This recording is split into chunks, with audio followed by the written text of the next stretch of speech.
सत श्री अकाल, नमस्ते दोस्तों, मैं यशप्रीत सिंह। आज हम बात करेंगे कनाडा के अपडेट्स को लेकर। जैसे कि आपको पता है कि कनाडा को लेकर हर रोज़ कुछ ना कुछ अपडेशंस चलती आ रही हैं, कुछ ना कुछ कनाडा अपडेट्स कर रहा है। लेकिन कुछ ऐसी ह्यूमर्स और अफवाहें भी बीच में फैलाई जा रही हैं, कुछ ऐसी अननेसेसरी बातें हैं जो आप तक पहुंचानी बहुत ज़रूरी हैं। जैसे कि आपको आजकल ये सुनने में बहुत आ रहा होगा, कनाडा जो वीज़ा है वीज़ा नहीं दे रहा या वीज़ा प्रोसेसिंग में काफ़ी टाइम ले रहा है, अभी कनाडा में अप्लाई नहीं करना चाहिए।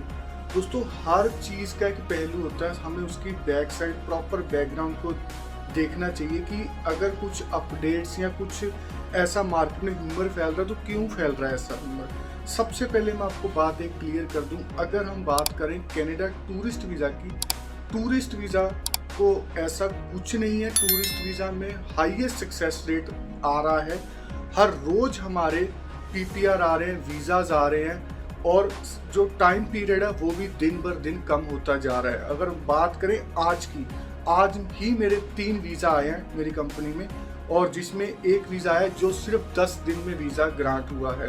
तो ऐसा कुछ नहीं है कि कनाडा वीज़ा नहीं दे रहा या टाइम पीरियड ज़्यादा ले रहा है।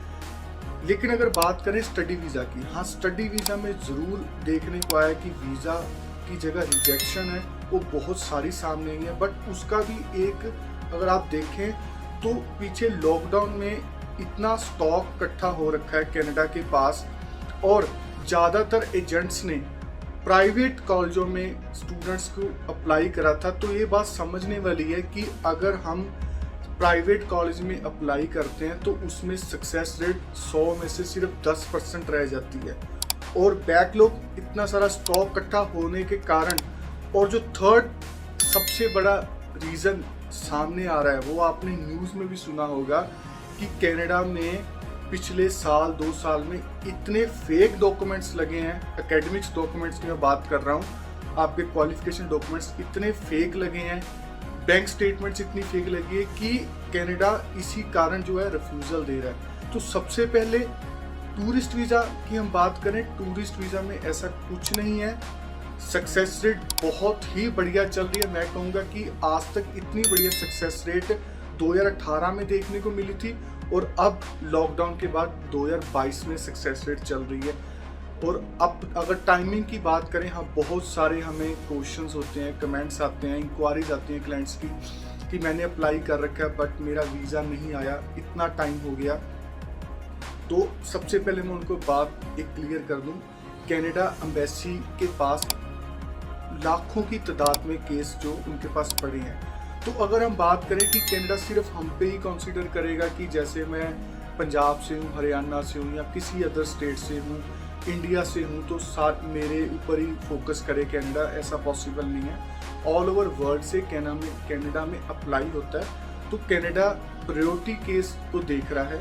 अगर हम बात करें कि स्पॉन्सरशिप है या किसी ने कैन प्लस वीज़ा अप्लाई करना है या किसी का कोई रिलेटिव है और उनको मिलने जाना है, या हम बात करें इनविटेशन पे आपकी वहाँ पर कॉन्फ्रेंस है, आपको इवेंट अटेंड करने जाना है, तो इसकी जो टाइमिंग है, ड्यूरेशन है वीज़ा की, वो थोड़ी कम है, वो जल्दी उसका रिजल्ट आ रहा है। अगर हम बात करते हैं टूरिस्ट वीज़ा की, सिंपल की हम आइटनरी लगा कर कह रहे हैं कनाडा में हमने घूमने फिरने के लिए जाना है, तो उसका थोड़े टाइम जो लॉन्ग पीरियड चल रहा है। बट ऐसा नहीं है, जिन्होंने घूमने के लिए भी फाइल अप्लाई करी हुई है उनके भी रिजल्ट आ रहे हैं, साल बाद भी रिजल्ट आ रहे हैं, तो पॉजिटिव रिजल्ट आ रहा है। सबसे बड़ी बात है, अगर आपने कनाडा में अपनी फाइल को अप्लाई करा हुआ है, चाहे उसको साल हो गया, 1.5 साल हो गया, 6 महीने हो गए, घबराने की ज़रूरत नहीं है। अगर आप जितना भी पैनिक होगे उसका कोई फ़ायदा तो है नहीं। हाँ, हम बार बार अगर उसको कनाडा में मेल करेंगे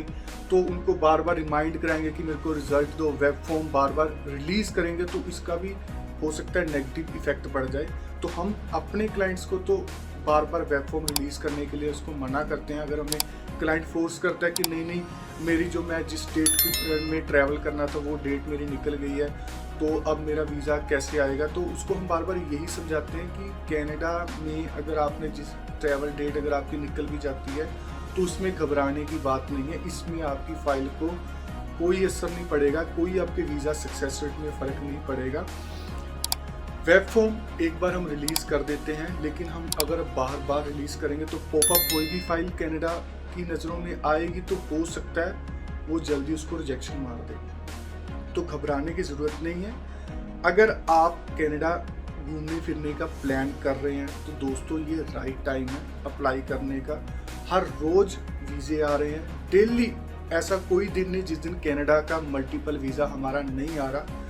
तो बस एक चीज़ का जो खास कर ध्यान रखना, हमें एक रीज़न जो है कनाडा को, वो एक बहुत ही जेन्युइन रीज़न देना बहुत ज़रूरी है। ये अगर हम कहेंगे सिर्फ घूमने फिरने के लिए जाना चाहते हैं, थोड़ा सा उसमें फिर आपको वेट करना पड़ेगा। अदरवाइज रीज़न अगर आप जेन्युइन देते हैं तो आपका जो रिज़ल्ट है वो जल्दी आएगा और पॉजिटिव रिज़ल्ट आएगा। इस टाइम कनाडा की सक्सेस रेट 60-75% तक जा रही है, तो यही राइट टाइम है कनाडा का मल्टीपल वीज़ा अप्लाई करने का।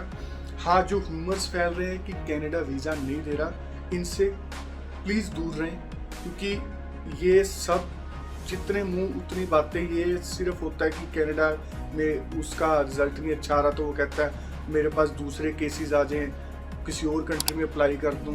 तो ये सब उनका एक टैक्ट होता है, ऐसा कुछ नहीं। हाँ, स्टडी वीज़ा का भी बात समझने की, मैं ये नहीं कहूँगा स्टूडेंट्स को कि कनाडा का स्टडी वीज़ा अप्लाई करना छोड़ दें, लेकिन जो केसेस सामने आ रहे हैं, जो पिछले साल 2 साल में केसेस लगे हुए थे जो आज रिफ्यूज्ड हो रहे हैं, उनका सबसे बड़ा कारण यही है, बैकलॉग इकट्ठा हो रखा था। सभी एजेंट्स ने कोविड के टाइम में अपने कमीशन की लालच में प्राइवेट कॉलेजों में फीस उनकी डाल दी, उनको प्राइवेट कॉलेजों में अप्लाई कर दिया। प्राइवेट कॉलेजों में वीज़ा नहीं आता, बहुत कम है कि वीज़ा आएगा। हमेशा गवर्नमेंट कॉलेज में, यूनिवर्सिटी में अप्लाई करते हो तो आपकी सक्सेस रेट है हाई रहती है। और थर्ड जो मेजर एक कारण है कि बहुत सारे fake documents Canada study visa में अप्लाई हुए थे, जिसका आपको रिजल्ट सामने देखने को मिल रहा है। कनाडा को कोई दुश्मनी नहीं है कि इंडिया के स्टूडेंट्स को या पंजाब के या हरियाणा के स्टूडेंट्स को वीज़ा नहीं देना। जितना काम और जितना पैसे इंडियन स्टूडेंट्स पंजाब के खासकर और हरियाणा के स्टूडेंट्स पैसा इन्वेस्ट कनाडा में करते हैं, 15-15, 20-20, 25-25 लाख रुपया लगा के स्टडी करने जाते हैं, फिर फर्दर वहाँ पर इन्वेस्टमेंट करके अपना बिजनेस और प्रॉपर्टी बनाते हैं, इतना कोई भी कनाडा को नहीं दे सकता। तो ऐसा कुछ नहीं कि उन्होंने इंडिया को वीज़ा देना या पंजाब को, हरियाणा को, सिर्फ कुछ हमारी ही गलतियां, हमारे एजेंट्स की गलतियां होने के कारण जो वीज़ा की सक्सेस रेट है उसमें फ़र्क आया।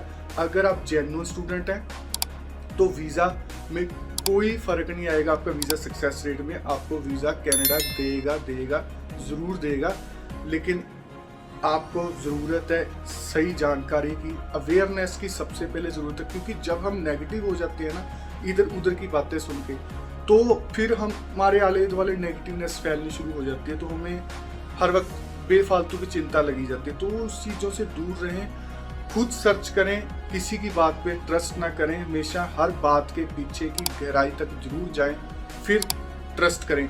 अगर स्टडी वीज़ा की बात करूं, जो जेन्युइन स्टूडेंट है उसको आज वीज़ा मिल रहे हैं। हाँ, अगर क्योंकि ये भी बहुत डिपेंड करता है आप किस एजेंट के थ्रू अप्लाई कर रहे हैं, क्योंकि एजेंट का नाम भी वहाँ जाता है।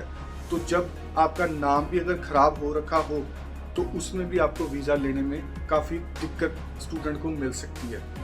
तो टूरिस्ट वीज़ा वाले, स्वागत है आपका, यही राइट टाइम है आपको अप्लाई करने के लिए, क्योंकि इससे बढ़िया मौका मुझे नहीं पता दोबारा कब आएगा। तो अगर आपको मेरी वीडियो अच्छी लगे, अगर आपको चाहते हैं कि ऐसी मैं आपको अपडेट्स देता रहूं, तो काइंडली मेरे इस पेज को सब्सक्राइब जरूर करें, और हो सके तो मेरी वीडियो को लाइक और शेयर भी ज़रूर करें।